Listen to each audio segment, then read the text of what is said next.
Hi hello ನಮಸ್ತೆ friends, ನನ್ನ YouTube ಚಾನಲ್ಗೆ ನಿಮಗೆಲ್ಲ ಸುಸ್ವಾಗತ. ಇವತ್ತಿನ ವಿಚಾರ ಏನು ಅಂತಂದರೆ, ಇಷ್ಟು ದಿನ ನಾನು ಮಂಗಳೂರಲ್ಲಿ ಇದ್ದಿದ್ದು ನಿಮಗೆಲ್ಲ ಗೊತ್ತೇ ಇದೆ.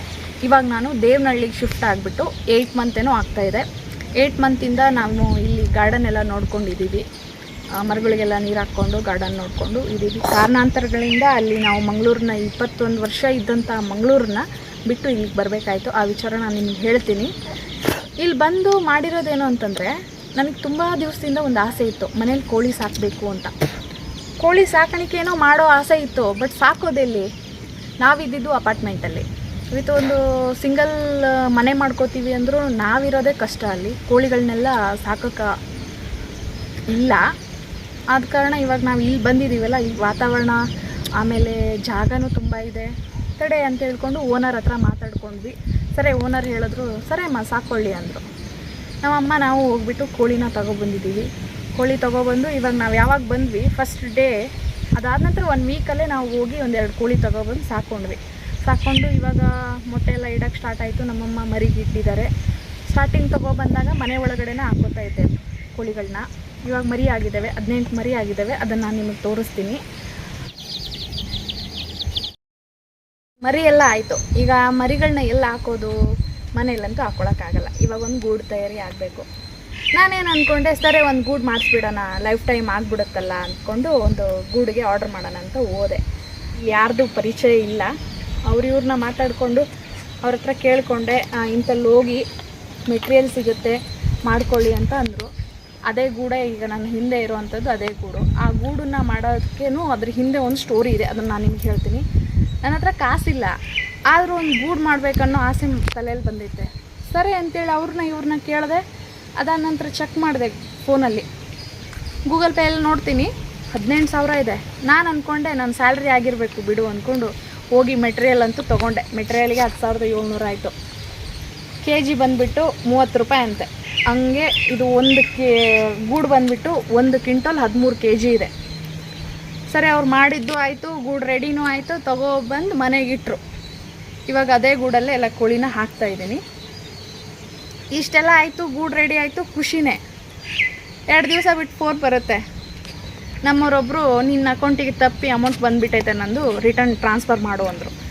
ಚೆಕ್ ಮಾಡಿಕೊಂಡ್ರೆ ನಂದಲ್ಲ ಅದು, ಅವರು ತಪ್ಪಿಬಿಟ್ಟು ನನಗೆ ಹಾಕ್ಬಿಟ್ಟವ್ರೆ. ನಾನಂದೆ ಈ ಥರ ಆಯಿತು, ನಾನೊಂದು ಗೂಡು ರೆಡಿ ಮಾಡ್ಕೊಂಬಿಟ್ಟಿದ್ದೀನಿ, ಇವಾಗ ನನ್ನ ಸ್ಯಾಲ್ರಿ ಬಂದ ತಕ್ಷಣ ನಿನಗೆ ಹಾಕ್ತೀನಿ ಅಂದೆ. ಸರಿ ಬಿಟ್ಟು ಅಂತೇಳಿ ಅವರು ಇವತ್ತು ಹಾಕ್ತಾರೆ ನಾಳೆ ಹಾಕ್ತಾರೆ ಅಂದ್ಕೊಂಡು ನೋಡಿದ್ರೆ 4 ದಿವಸ ಹೋಯಿತು. 4 ದಿವಸದ ನಂತರ ನನ್ನ ಪೇಮೆಂಟ್ ಬಂದ ತಕ್ಷಣವೇ ಅವ್ರಿಗೆ ರಿಟರ್ನು ಪೇಮೆಂಟ್ ಮಾಡಿದೆ. ಇವಾಗ ಏನು ಅನ್ನಿಸ್ತು ಅಂದರೆ, ನನಗೆ ನಾವು ಮಾಡೋ ಕೆಲಸದಲ್ಲಿ 108 ವಿಘ್ನಗಳು ಬರಲಿ, ಆ ವಿಘ್ನಗಳನ್ನೆಲ್ಲ ದೂರ ಮಾಡಿಕೊಂಡು ನಾವು ಹಿಂಗಾಯಿತು ನಮ್ಮ ಜೀವನದಲ್ಲಿ ಹಿಂಗಾಯಿತು, ನಾವು ಬಿಟ್ಬಿಡೋಣ ಅದನ್ನು ಅಂತ ಹೇಳ್ಕೊಂಡು ಅದನ್ನೇ ಕೊರಗಿಟ್ಕೊಂಡ್ಬಿಟ್ಟು ನಾವು ವ್ಯವಹಾರ ಮಾಡೋಕ್ಕೆ ಹೋಗಲಿಲ್ಲ ಅಂತಂದ್ರೆ ನಾವು ಹಿಂದೆ ಉಳ್ಕೊಂಡ್ಬಿಡ್ತೀವಿ. ನಾವು ಮುಂದೆ ಹೋಗಬೇಕು. ಹಾಗೆ ಇವತ್ತು ನಾನೇನು ಮಾಡಿದೆ ಅಂದರೆ, 2 ಕೋಳಿ ತೊಗೊಂಡು ಸಾಕಬೇಕು ಅಂದ್ಕೊಂಡವಳು. ಇವಾಗ ನನ್ನ ಮನೆಯಲ್ಲಿ 10 ಕೋಳಿ ಇದ್ದಾವೆ.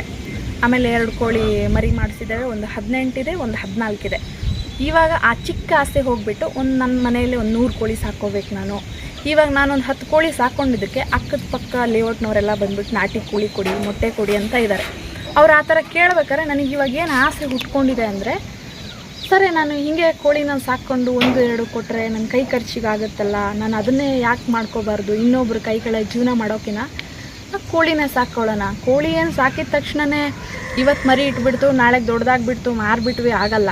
8 ತಿಂಗಳು ಕಾಯೋಣ. ಇವತ್ತು ನಾನು 10 ಕೋಳಿನ ಸಾಕಿದ್ದೀನಿ. ಆ 10 ಕೋಳಿ 100 ಕೋಳಿ ಆಗಬೇಕು ಅನ್ನೋ ಆಸೆ ನನಗಿದೆ.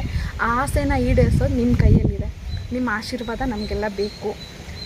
ನಿಮ್ಗೆ ಅನ್ನಿಸ್ತಾ ಇರ್ಬೋದು, ಇದೇನು ದೊಡ್ಡ ಸಾಧನೆನಾ, ಇದೇನು ದೊಡ್ಡ ವಿಚಾರನ ಅಂತ ನಿಮಗೆ ಅನಿಸ್ಬೋದು. ಬಟ್ ನನಗಿದು ದೊಡ್ಡ ವಿಚಾರ. ಯಾಕಂದರೆ ನಾವು ಹಳ್ಳಿಗಳಲ್ಲಿದ್ದವರು ನಾವು ಇವಾಗ ಸಿಟಿಗೆ ಬಂದುಬಿಟ್ಟು ಸಿಟಿ ಇದು ವಾತಾವರಣಕ್ಕೆ ಹೊಂದಿಕೊಂಡು ಕೋಳಿ ನಾಯಿ ಬೇಕು ಅಂದ್ಕೊಂಡು ಯಾವುದು ಬೇಡ ಅಂದ್ಕೊಂಡು ಆಫೀಸ್ ಕೆಲಸ ಮಾಡ್ಕೊಂಡು ಹೋಗ್ತಾ ಇದ್ವಿ.